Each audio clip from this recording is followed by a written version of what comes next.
Hello Rage Quitters, this is Greg's and welcome to another Killing Floor 3 video. I thought you might want one before the big day tomorrow. So, Tripwire have just released what looks like to be a year 1 roadmap. Well, obviously, it isn't obviously a year 1 roadmap because it says it there. Anyway, let's get on to it. Killing Floor 3, the start of a journey and the year 1 roadmap. Nightfall. Release of Killing Floor 3 is just a day away and we couldn't be more excited. Fans of Killing Floor and other Tripwire games know that launch is just the beginning, and tomorrow is no different. Introducing the Killing Floor 3 Year 1 roadmap. Let's have a look, shall we? So, this is... wow, lots of unpack here. So, in 2025 we're going to get 3 new weapons by the look of it. Perk and Specialist decoupling, which is a biggie for a lot of people. New weapons and mods, so... looks like an ABR, double barrel shotgun, and I'm not sure what that is, but it does say here. So M14 EBR. I think that's a returning gun from the last 2 games, if I'm not mistaken. So the MKR 350 assault rifle and the Streak dual defender shotgun. Interesting. So they've all got mods as well. That's very cool. Quality of life updates, which I think should be first and foremost before any kind of content drop, in my opinion. We need the game to be rock solid before anything content-wise comes. So let's see how it plays out. Also, performance improvements.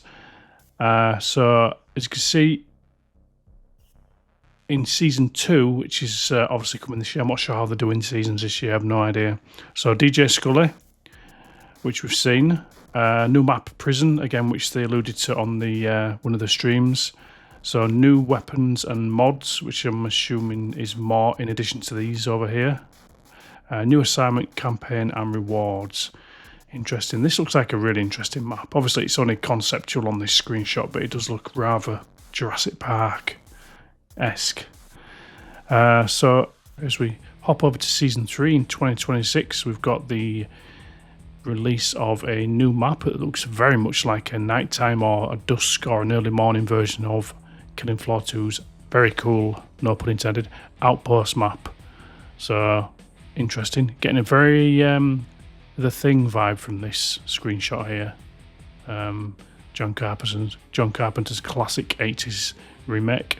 So more new weapons and mods, a new enemy, which is interesting, where I think that's going to be the Stalker, because, oh no, oh, interesting. So this year is going to be a new Z, which I think is going to be the Stalker. So they're saying new enemy rather than new Z.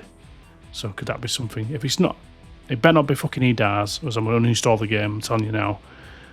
New assignment, campaign and rewards. So copy and pasting these 3 here over here, as you can see. So later on in 2026, I'm not sure how later, but Gunslinger is coming, which is very late on, so I'm assuming it's to do with this perk and specialist decoupling. So I think a lot of work's required to do that, from what I can gather. So we've got a new map, a new boss, it should be interesting. More new weapons and mods, new assignment, campaign and rewards, interesting. So at the bottom we've got ongoing improvements. We're tuning performance, balance and gameplay while working on new features like text chat, thank you very much. New difficulty settings, hell yes. Modding, brilliant. Music collectibles, I'm not sure what that is. Comics and more. I think it's just like maybe music tracks and comics that you can pick up through the map. Maybe a bit like what they did with the you could shoot certain little things in Killing Floor 2 and Killing Floor 1. Extra little activities to do while you're in the map. So yeah, calendar and content subject to change. Follow us for more info. That's quite a roadmap.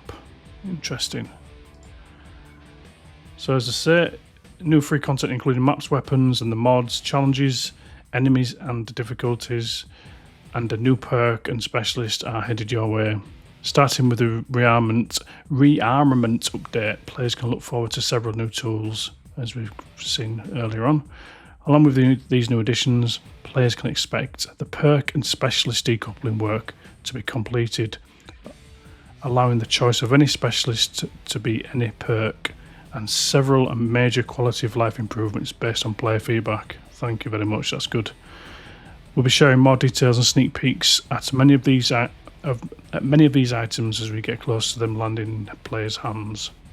Looking into the more immediate future, players can expect a series of hotfixes in the days and weeks ahead as we work to address items that have shown up in the stress tests, as well as new items that come up around launch. One of those key items is performance on many systems. That's good to know. Currently the game is fairly CPU bound, and that will be many systems performance bottleneck. The team has been working to optimize various systems as well as figuring out the cause of performance spikes and hammering them down. In the meantime, we do have several performance improvement suggestions available on the K3 support site. We look forward to seeing you on the killing floor. Now let's go slay some Zeds. Interesting.